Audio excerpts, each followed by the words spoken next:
welcome back to my channel. I'm Katia Woods, and today we are going to discuss the Netflix movie Roxanne Roxanne. Roxanne Roxanne is the autobiographical movie produced by Pharrell about Roxanne Shante's early beginnings in hip-hop. It talks about how she went from being a battle rapper, and in terms of old school battle rappers where you battled on playgrounds, and how she became one of the biggest battle rappers out of Queens, and how she battled herself to prominence and then eventually on to a record. Most of us know her from being the girl that recorded the response to UTFO's Roxanne Roxanne, and she went by the hip-hop name Roxanne Shante. So her real name is Shante, but hip-hop name, since she responded to Roxanne Roxanne, that it became Roxanne Shante. She is from Queensbridge, which is the same area that Nas is from, and Nas has listed her as one of his influences. So let's get into the movie. The movie became available March 23rd on Netflix. It's roughly an hour and a half, a little bit over an hour and a half. It stars Nia Long as her mother, Miss Peggy. And Nia Long, it's just good to see. Sometimes we forget because she's so pretty that she's a really, really good actress. It shows the relationship between the young lady, and I want to make sure that we say her name correctly, and her name is Shante Adams, and she's playing the title role of Roxanne Shante. Mahershala Ali, Academy Award winning Mahershala Ali, plays her boyfriend, Cross. And of course, we have the other notables such as Kevin Phillips, who plays Marley Marl. He's the one that, you know, helped produce her track, and of course, founding member of the Juice Crew. And then we have a cameo appearance by Ad Rock from the Beastie Boys. He plays an attorney. And we also have Elvis Nolasco, who plays Ray.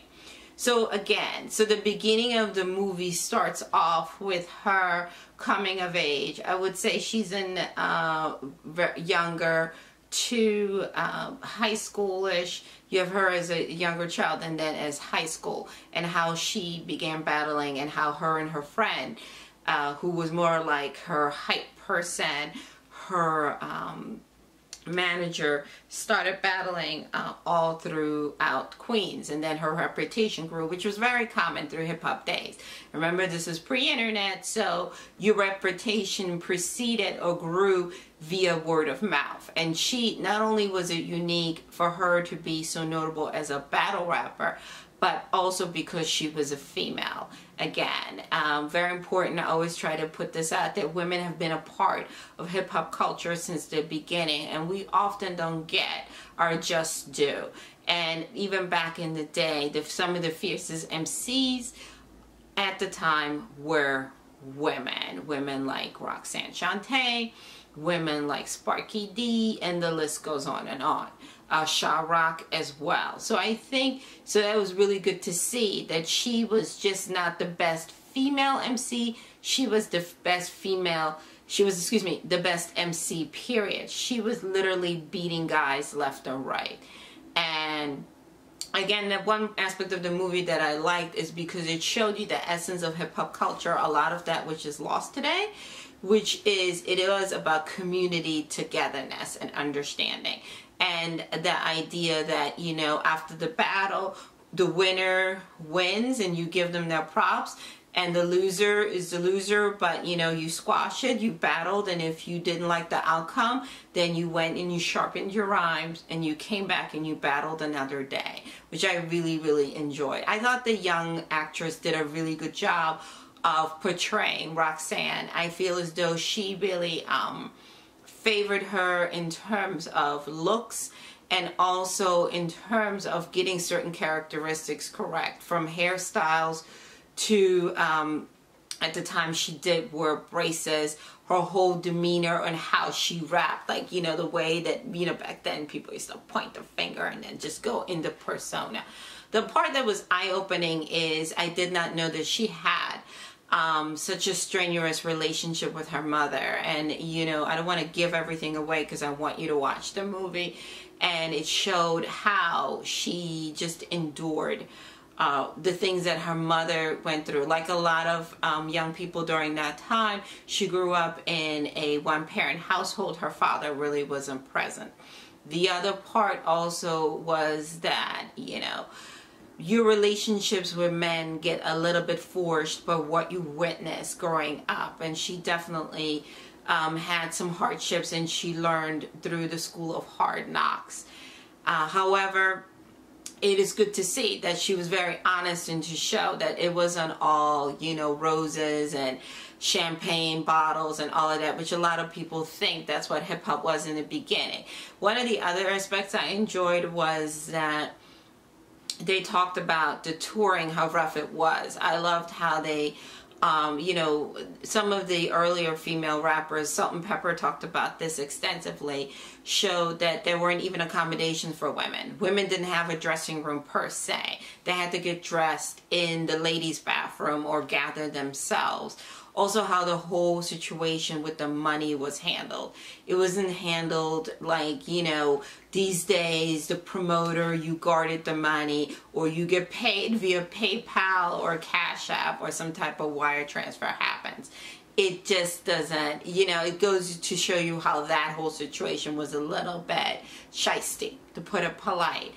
Like I said, she was very honest, and I think it's important once again that we see these types of movies and we see people like her and the contributions that they have made. She's still out here touring on their, you know, old school rap shows and everything. The part, I would say, some of the other casting was a little bit questionable. I'm not familiar with the Gentleman Cross, so I can't speak on that. However, the young lady that played Sparky D, that was a little problematic for me, and I want to make sure that we have her name and that it's, you know, shown accordingly. It's problematic for me on the count because she didn't look anything like Sparky D. Sparky D, bless her heart, is still very much alive and well, and I'm like, wait a minute, how in the world do you not have, you know, that situation correct? Like, how do you fail to notice, how do you fail to be that off on the casting? It was kind of like, remember in the Aaliyah story when the guy that they cast to play R. Kelly, and you're like, huh? I mean, that movie had a lot of problems, but this really was like, what y'all doing out here? So the young lady that played Sparky D, and I'm trying to make sure that we get her name here, is not to say that she was a bad actress. She just didn't look anything like Sparky D. Sparky D is light skinned. She has a little bit of freckles, and, you know, and this girl was dark skinned. Sparky D's also a little bit more voluptuous, and you're like, this girl, it was off. It was not good.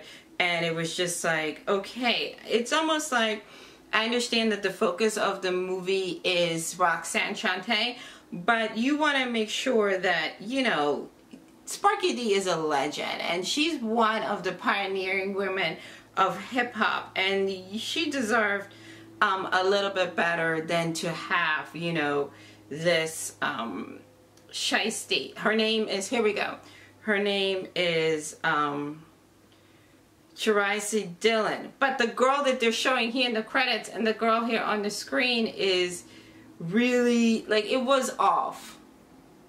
I was just like, okay. And then even the young lady that played Queen Latifah, allegedly, which was, the time span was like a little bit off because Latifah came later. But the point, again, that I'm making is, I understand the whole story is about Roxanne Shante, but these are principal people in hip-hop, and you could have cast that a little bit better. Same thing, like Marley, it wasn't that as bad as that, but this was like, okay. I only wish that, okay, this covered her early life, and then it got into what she went through, her tumultuous relationship, and then when she dropped her first record. What people don't understand is that she didn't have a full EP, LP, or record, as they would call it back then. She recorded this response track, which would be more almost like a freestyle considered, before she even recorded a full project. So she had all these freestyles out here, which were like response records to what UTFO put down. The one thing I wish they would have shown is her growth and her impact once she had a full recording out there on the charts, her touring, and also how she transitioned, because the part that's really impressive about Roxanne Shante is she went back to school. I believe she even got her doctorates at one point, and completely used that money that she made in hip-hop to pay for her education, and that allowed her a bigger quality of life. Later on, once old school nostalgia hip-hop started becoming a thing, and that generation grew older, she started going back out on the road. And she also prior to that was giving speaking engagements, speaking about her community activism and all of those things. I wish they would have tapped into that, because when you leave the movie, yes, you see her getting her life back in check, but it kind of leaves you a little bit like, okay, what's the ending? Like, where is she today? Like, a little caption or something would have been great. I understand that, you know, maybe they were like, we only want to make it for an hour and a half. Maybe if they could have done like 2 parts, like an hour and a half, and then show that situation, that would have been just to show that she did totally get back up on her feet. But again, if you are not familiar with her, if you're a little bit younger, you're Generation Z, or you're a millennial, you might have read about her. You always wondered, like, how did people get out of having the reputation to then being able to more or less be asked by producers. And also I wish they would have shown a little bit better how Marley recruited folks and his role, because Marley's role is really important to, as far as Queens and Queens hip hop. Was it entertaining? Yes, and I think it was perfect for this medium. It probably would not have translated as well on the bigger screen. So I do think it was on the right platform in terms of Netflix. And I hope that you do watch it. I think Roxanne, again, we have to support women in hip hop. We have to support the contributions that they made. And I'm glad that she had a hand in telling her story. A lot of the criticism, a lot of these hip hop movies, whether it was the Biggie movie or the Tupac, is it didn't seem like it got the essence of the actual artist. And in this particular time, you were blessed enough to have the artist living, being in good mind and good health, to be able to contribute to the whole situation and being able to say, okay, this is really what happened to me. These are the sacrifices and things that I had to endure. And like I said, it's the notable mentions. I would not be surprised if Nia Long gets some recognition, because I feel like she did a really, really good job playing her mother. The young lady Shante did a good job, but I would say, you know, your little dark horse in this movie really is Nia Long. Nia Long has been around for a long time, and when we think of her usually playing, you know, the cute girl, the girl that gets the guy at the end, and that we forget that she's capable more of that. And I think it's great that they cast her in this, and hopefully it will give her an opportunity to be more versatile. If you've seen the Roxanne Roxanne movie, tell me what you think. Did you think they hit it spot on? Do you think they could have done a little bit of a better job of the supportive player? Do you think that more of the music should have been utilized? You know, or maybe there's some copyright issues with that. But tell me what you think. Please leave your comments below. Subscribe to our channel as we continue to bring you some of the reviews of some of the things that we've seen and some of the things that we are experiencing. And most definitely share your thoughts. I appreciate you taking the time. We see you in the next go around.